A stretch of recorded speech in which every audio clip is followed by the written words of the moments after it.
Salomão não foi apenas um nome cravado em genealogias sagradas. Ele foi uma anomalia no tempo, um rei cuja fama ultrapassava fronteiras e que parecia ter vencido o jogo do poder antes mesmo que os outros reis entendessem as regras. Seu trono não simbolizava só autoridade, mas uma fusão rara entre inteligência estratégica, domínio espiritual e acúmulo extremo de recursos. Sob seu governo, Israel experimentou um período de estabilidade sem precedentes, ao mesmo tempo em que se tornava protagonista em uma teia complexa de alianças internacionais, comércio e influência cultural. A cidade de Jerusalém, antes um centro tribal modesto, se transformou em uma vitrine de ouro, cedros importados e projetos arquitetônicos monumentais.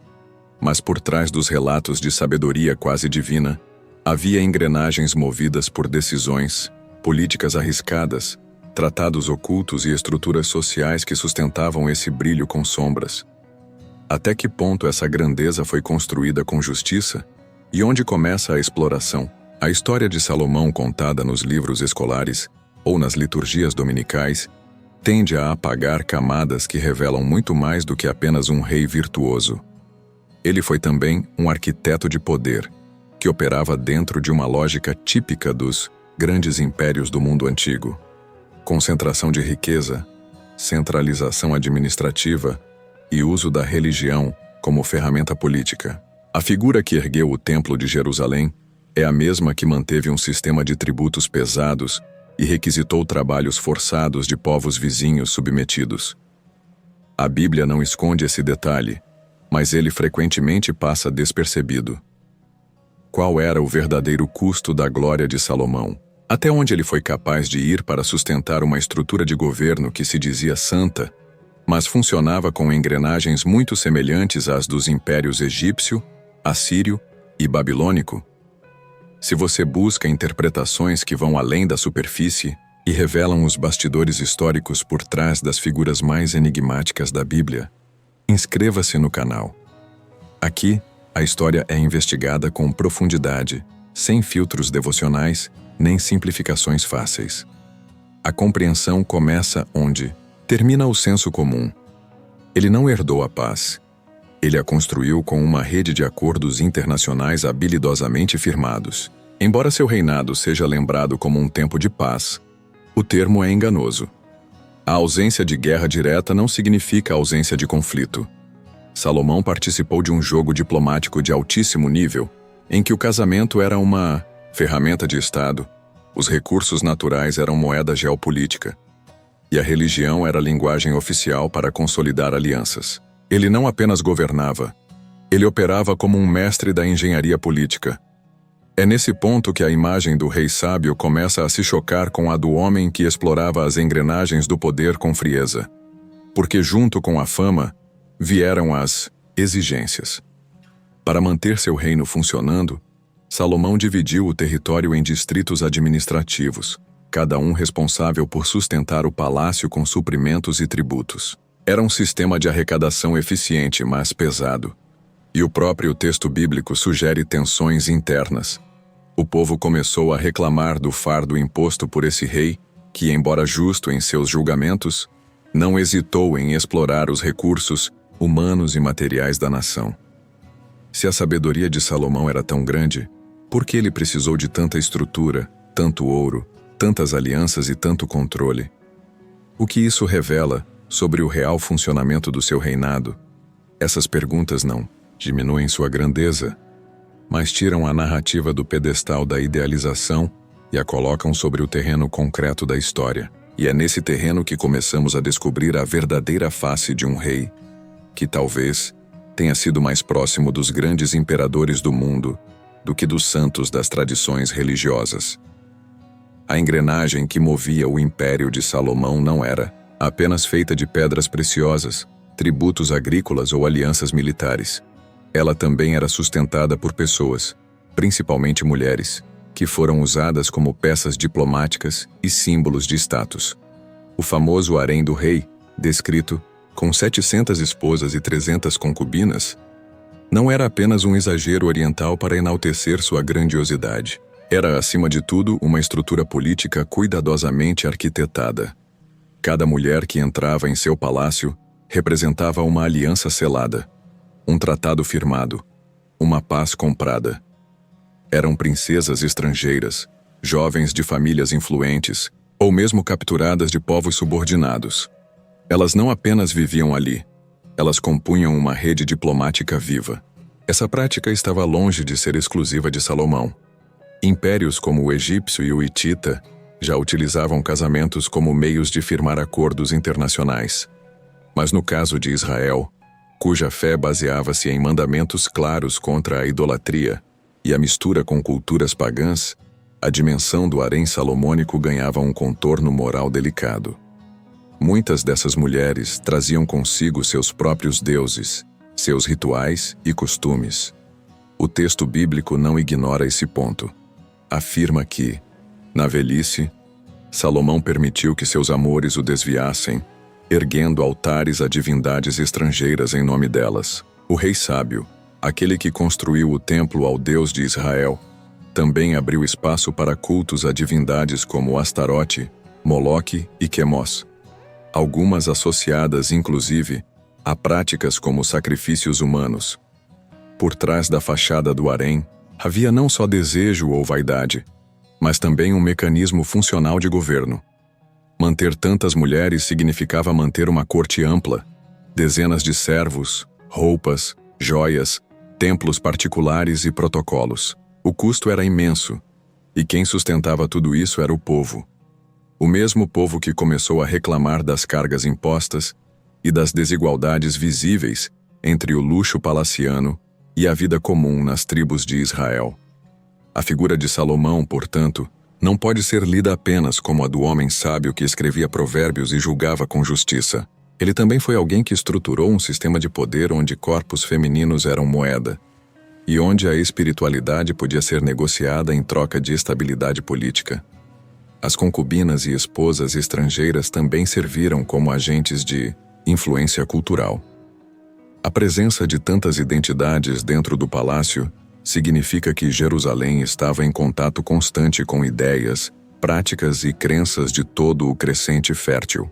Isso trouxe uma riqueza cultural inegável, mas também criou um ambiente ambíguo em relação à fidelidade religiosa de Israel. Não era apenas o povo que se influenciava pelas culturas vizinhas, era o próprio rei quem permitia, institucionalmente, essa abertura. E talvez isso nos leve a uma pergunta desconfortável. Até que ponto Salomão servia a Deus, e a partir de que momento começou a servir ao próprio poder? A glória, quando atinge um certo nível, costuma pedir sacrifícios, e nem sempre são voluntários. A história dessas mulheres, muitas vezes tratadas apenas como números, carrega os traços mais humanos e esquecidos da política salomônica. Porque todo império, mesmo o mais sábio, deixa rastros de silêncio onde as vozes foram apagadas.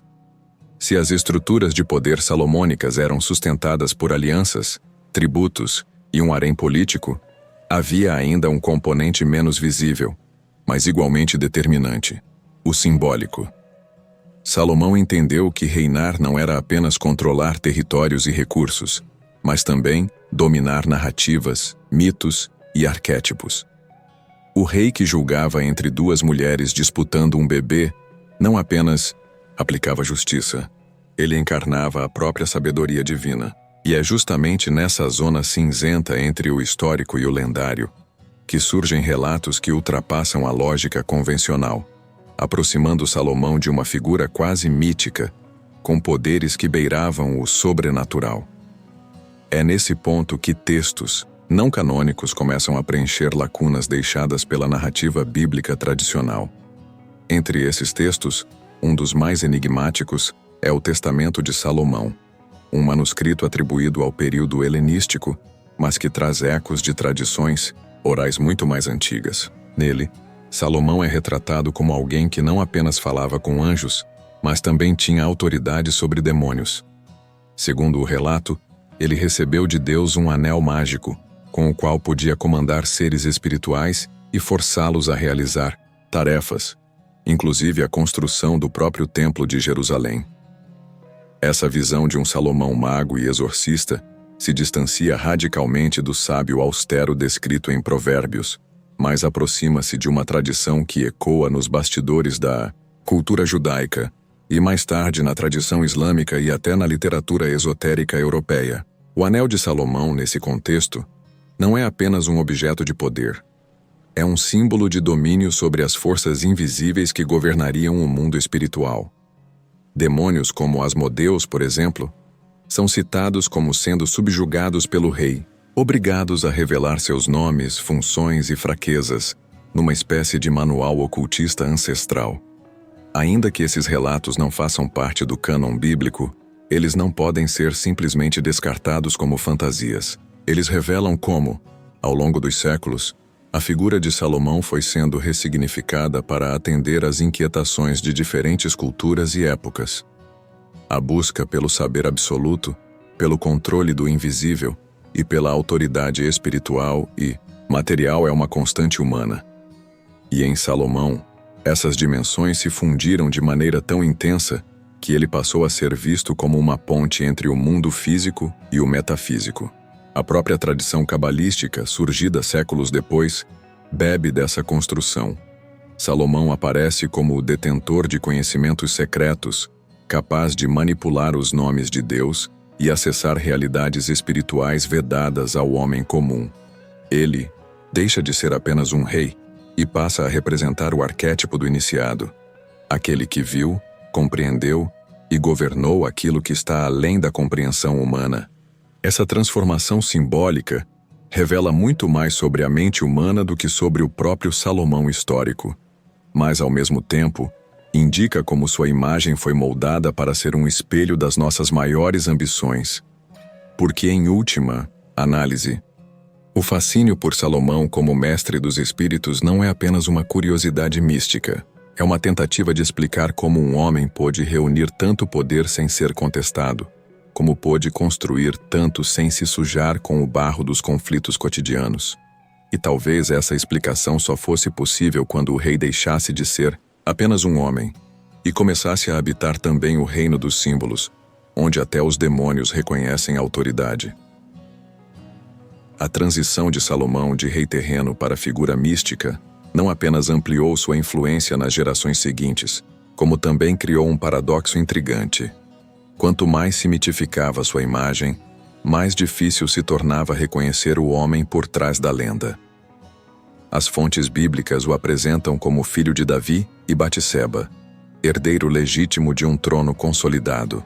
Mas alguns estudiosos levantam a possibilidade de que a figura de Salomão seja, ao menos em parte, uma construção literária composta, a fusão de feitos atribuídos a vários reis em um único personagem, idealizado como símbolo de ordem, sabedoria e poder absoluto. Essa hipótese, embora desconfortável para leituras mais tradicionais, não diminui o impacto da narrativa. Ao contrário, amplia sua complexidade. Porque se Salomão foi, em parte, um personagem construído para representar o auge da monarquia israelita, isso revela que o próprio povo precisou criar um ideal de rei que reunisse sabedoria, poder militar, capacidade administrativa e acesso espiritual. Um modelo inalcançável, mas desejado. A pergunta que emerge é inevitável. Será que essa figura foi moldada para refletir um homem real ou para projetar as carências e ambições de uma nação em busca de identidade? Ao olhar para o mundo contemporâneo, não é difícil enxergar ecos dessa construção. Líderes modernos, de magnatas da tecnologia a figuras políticas carismáticas, muitas vezes são tratados como entidades quase míticas, são associados a uma inteligência superior, a uma visão de mundo inacessível ao cidadão comum, e suas decisões são interpretadas como manifestações de uma racionalidade que transcende o presente. O culto à personalidade não é novidade, ele apenas mudou de roupa. Onde antes havia tronos, agora há algoritmos. Onde havia anéis mágicos, hoje há controle sobre dados, redes e sistemas invisíveis que definem o rumo de sociedades inteiras. Salomão, nesse sentido, permanece atual. Ele representa a intersecção entre poder, conhecimento e autoridade espiritual. Uma combinação rara, mas sedutora. É o arquétipo do líder, que não apenas manda, mas compreende, antecipa, vê o que os outros não veem. E por isso, também carrega o risco da queda silenciosa. Porque quanto mais elevada a imagem construída, mais cega pode se tornar diante das consequências reais de suas ações. O próprio texto bíblico encerra sua história com a nota amarga da divisão do reino após sua morte, um rastro de tensões não resolvidas, tributos excessivos e alianças frágeis que ruíram assim que sua figura deixou de sustentar tudo.